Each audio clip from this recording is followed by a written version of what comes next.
오늘 사건 상황실에 전해진 화제의 뉴스입니다. 도로 위를 위태롭게 달리던 음주운전 차량이 택시기사의 신고로 검거됐습니다. 경찰이 경부고속도로 갓길에서 음주운전 차량을 검거 중입니다. 경찰의 정지 명령에도 도주를 감행했던 문제의 차량. 역시나 운전자의 혈중 알코올 농도는 면허 취소 수준으로 드러났습니다. 어젯밤 11시경 부산에서 발생한 이 사건은 검거 과정에서 순찰차 2대가 동원되고 40km가 넘는 추격전도 있었는데요. 경찰은 30대 운전자를 도로교통법 위반 혐의로 입건했습니다. 새벽에 갑자기 일어난 정전으로 주민들이 불편을 겪는 일이 발생했습니다. 어제 새벽 5시 부천의 한 주택가. 고압선 하나가 펑 하며 터지더니 불꽃이 튀어오릅니다. 잠시 뒤 다른 고압선마저 터지면서 바닥은 떨어진 불티로 뒤덮이는데요. 주민들은 전쟁이 난 줄 알았다며 당시의 불안감을 표현하기도 했습니다. 한국전력은 다행히 3시간 만에 복구 작업을 완료했으며 해당 전선을 수거해 정확한 사고 경위를 조사하고 있습니다. 외국인을 노려 필로폰을 공급한 일당이 경찰에 붙잡혔습니다. 충남 천안에서 외국인들을 대상으로 필로폰을 상습 판매한 일당이 경찰에 붙잡혔습니다. 이 일당은 외국인 여성과 근로자 등을 대상으로 필로폰을 유통시킨 혐의를 받고 있는데요. 이들은 지난해 외국인들이 마약을 구매한다는 정보를 듣고 필로폰을 유통했습니다. 게다가 처음에는 무상으로 공급하고 그 이후 중독된 외국인을 대상으로 유상 판매하는 수법까지 보였는데요. 이들이 유통한 필로폰은 820여 명이 동시에 투약할 수 있는 양으로 경찰은 마약을 구입해 투약한 태국인 5명을 구속하고 7명을 불구속 입건했습니다. 30대 남성이 편의점에서 흉기를 휘두르는 사건이 발생했습니다.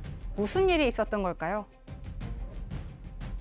지난 18일 부산 남구의 한 편의점에서 한 남성이 흉기를 휘둘렀습니다.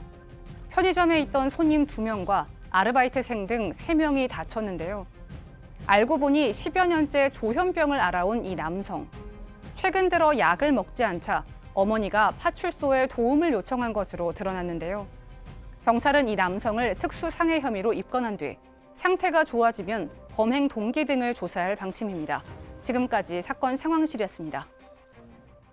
이번에도 또 조현병 환자의 흉기 난동 사건인데 이 편의점에서 발생을 했어요. 그러니까 최근에 자꾸 이 조현병 네. 환자들에 대한 이런 강력 사건들이 나오면서 굉장히 사회적으로 좀 불안감을 좀 주고 있는데 이 네. 사건을 보면 18일 날 0시 한 2분경에 이제 부산 남구에 있는 한 편의점에서 미리 준비한 흉기를 가지고 손님 2명과 편의점 종업원에게 흉기를 휘두른 혐의를 받고 있는데 사건 결과 이렇습니다. 한 20대 여성이 편의점에 들어가니까 그 여성을 보고 따라 들어갑니다. 네. 뭔가 동기가 있는지 일면식도 없는 사이인데 그거는 도무지 좀 우리가 이해할 수 없는 동기일 텐데 아마도 그건 조사해봐야겠습니다만 따라 들어가니까 20대 여성이 너무 놀라 소리쳤겠죠. 소리치고 나서 더 달아나니까 편의점에 있던 다른 손님 30대 남성에게도 흉기를 휘둘렀고요.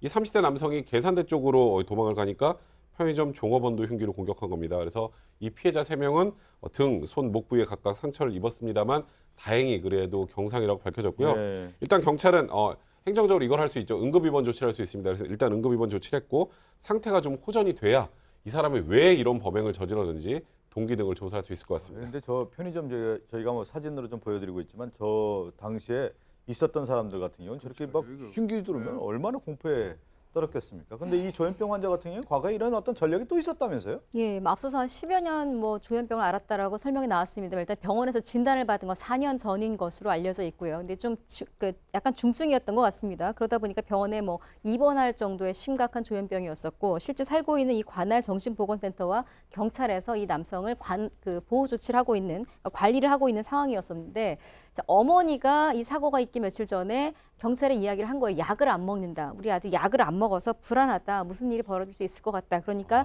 약을 좀 먹을 수 있게 타일러 주십시오라고 어머니가 요청을 한 지 불과 하루 이틀 만에 이제 이런 사건이 벌어진 겁니다. 예, 조현병 진단받은 상태에서 어머니가 이미 좀 위험에 감지했기 때문에 신고까지 했다라고 좀 볼 수가 있는데 또 미연에 이제 방지하지 못했고 그런 사건이 좀 벌어졌습니다. 또 많지 않은 음주운전자가 이 경찰 정지 명령에 불응하고 차를 몰고 고속도로까지 한 40km를 달아나다 붙잡혔습니다. 심야에 무슨 예. 저 영화 찍는 것처럼 추격전이 있었던 것 같은데요. 19일 날 밤 11시 8분입니다. 부산 그 도시고속도로에서 이제 음주운전으로 의심되는 SUV 차량이 있다고 그 근처를 지나가던 택시 기사분이 경찰에 112로 신고를 했어요. 예. 뒤에서 가보면 알거든요. 사람이 술 취해가지고 운전을 하면요 차도 같이 비틀거려요. 예, 뒤에서 보면 알거든요. 그러니까 이제 신고를 했고요. 경찰이 이제 그 진행 방향을 계속 저 택시 기사분이 따라가면서 실시간으로 알려주니까 이제 경찰이 추적을 했던 것 같습니다. 그런데 경찰의 어떤 그 수요에 걸친 정지 명령에도 불구하고 그대로 40km면 100리를 달린 거잖아요. 그러네요. 100리 정도를 달려서 이제 이 도주를 했던 것 같습니다. 그런데 나중에 이 사람 검거해 보니까요. 이건 진짜 혈중 알코올 농도가 0.161%입니다. 아유. 이건 만취 정도가 아니라 거의 뭐 이성상실 수준의 술을 마신 겁니다. 그러니까 뭐 이성상실이었지만 그냥 자기가 주체를 못할 정도로 그렇죠. 그냥 예. 자기가 어디 가는지도 모르고 아마 모르는 운전하고 거죠. 했을 예. 정도였는데 만취 상태의 운전자였습니다. 다음 사건 상담실로 갑니다.